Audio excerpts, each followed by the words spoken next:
अबलीस की नस्ल की शुरुआत जिस जिन से हुई उसका नाम तारानोस कहा जाता है। तारानोस अबलीस से 1,44,000 साल पहले दुनिया पर मौजूद था। तारानोस की नस्ल तेजी से बढ़ी क्योंकि उन पर मौत तारी नहीं होती थी और न बीमारी लगती थी। अलबत्ता ये चूंकि आतशी मखलूक थी तो सरकशी बदरजा एतम मौजूद थी। इस जिनों की नस्ल को पहली मौत फरिश्तों के हाथों पैदा होने के 36,000 साल बाद आई, जिसकी वजह सरकशी थी। यहाँ पहली बार मौत की शुरुआत हुई, इससे पहले मौत नहीं होती थी। बाद में चल पानिस नामी एक नेक जिन को जिन्नात की हिदायत का जिम्मा सौंपा गया और वही शाह जिन्नात करार पाए। उसके बाद हामोस को यह जिम्मेदारी दी गई। हामोस के द्वार में ही चलीपा और तबलीस की पैदाइश हुई। ये दोनों अपने वक्त के बेहद बहादुर जिन्नात थे और उनकी कौम ने चलीपा को शाशीन का लक़ब उसके शेर के जैसे सर की वजह से दिया।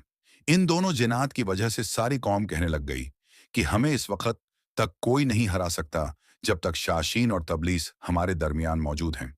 इन दोनों की वजह से कौम के जिन्नात आसमान तक रसाई करने लगे और तीसरे आसमान पर जाकर शरारत कराते थे। ऐसे में हुक्म इलाही से फरिश्तों ने उन पर हमला किया और इबरतनाक शिकस्त दी। इसी दौरान जब अज़राइल अलैहिस्सलाम को अबलीस ने देखा तो सजदा में गिर गया। अबलीस शुरू से ही एक निडर और ज़हीन बच्चा था। इसमें बाप की बहादुरी और माँ की मक्कारी कोट कोट कर भरी हुई थी।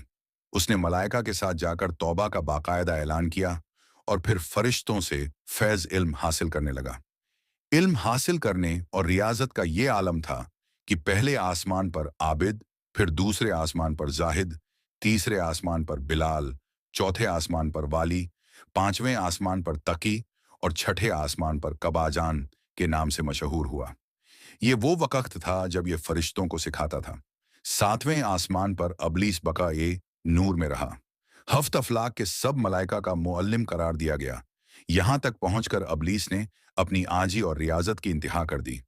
कमोबेश अबलीस ने 14,000 साल अर्श का तवाफ किया। यहां उसने फरिश्तों में उस्ताद सरदार अजहाजील के नाम से शोहरत पाई। कमोबेश 30,000 साल मुकर्रबीन फरिश्तों का उस्ताद रहा। अबलीस के दर्स अववाज की मियाद कमोबेश 20,000 साल है। फरिश्तों के साथ कयाम की मुद्दत कमोबेश 80,000 साल है। अबलीस को हुक्म हुआ कि दारोगा जन्नत रिजवान की मुआविनत करो और अहल ए जन्नत फरिश्तों को अपने इल्म फजल से बहरावर करो।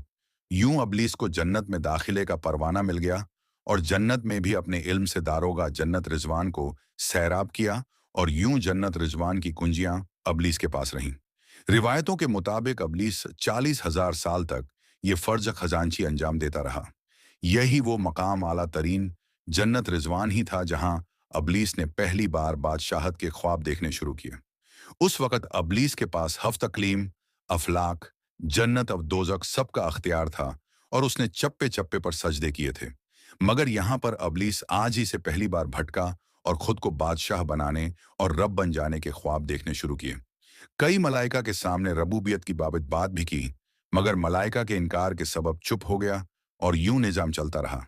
मगर इस सब से अल्लाह ताला की ज़ात बेखबर न थी। फिर आदम अलैहिस्सलाम की तख्लीक का मरहला आया, जैसे कुरान मजीद में वाक़ियात बयान हुए हैं।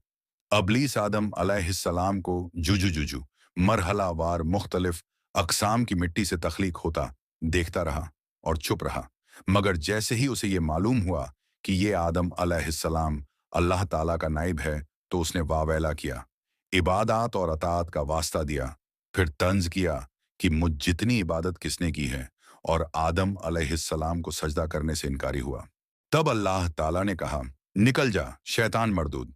लानती करार पाने के बाद अबलीस ने अपनी इबादत और रियाजत का रब करीम से औज़ मांगा, जिस पर अल्लाह ताला ने अबलीस को एक वक्त मालूम तक मोहलत फराहम की, जिस पर अबलीस ने औलाद ए आदम को सिरात मुस्तकीम से भटकाकर अपना पैरोकार बनाने का दावा किया, जिस पर रब करीम ने फरमाया कि जो मुत्तकी और परहेजगार होंगे तो उन्हें गुमराह नहीं कर पाएगा। अबलीस के इस लानती काम में उसके 5 साथी हैं। 1. सब्र।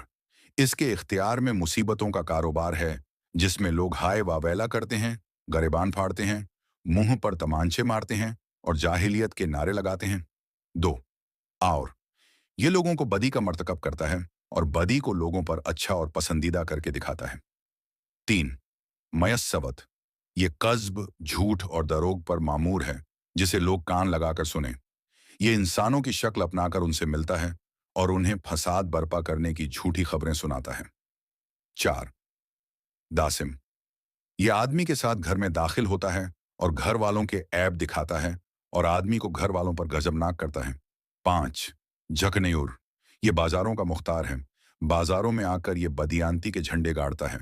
बाजारों में बुराइयों और फहाशी पर वरगलाता है। अबलीस का आदम अलैहिस्सलाम को सजदे से इनकार का जज्बा हसद था कि जिसने उसे मजबूर किया कि मेरी जगह आदम खाक को क्यों मिली।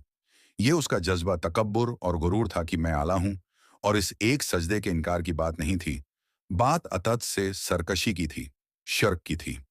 अबलीस ने दिल में खुद को रब मान लिया था। इसी शिर्क अजीम की बदौलत अबलीस ताक़यामत रुस्वा लानती ठहरा और औलाद आदम को भटकाने के लिए आजाद करार पाया। हासिल नतीजा ये ठहरा कि रब करीम को इंसान की इबादात आज ही इल्म व दानिश से कुछ गरज न है। रब करीम सिर्फ देखता है कि दिल में अतात व फरमानबरदारी कितनी है। इसी बुनियाद पर तकवा और परहेजगारी के दर्जे करार पाते हैं।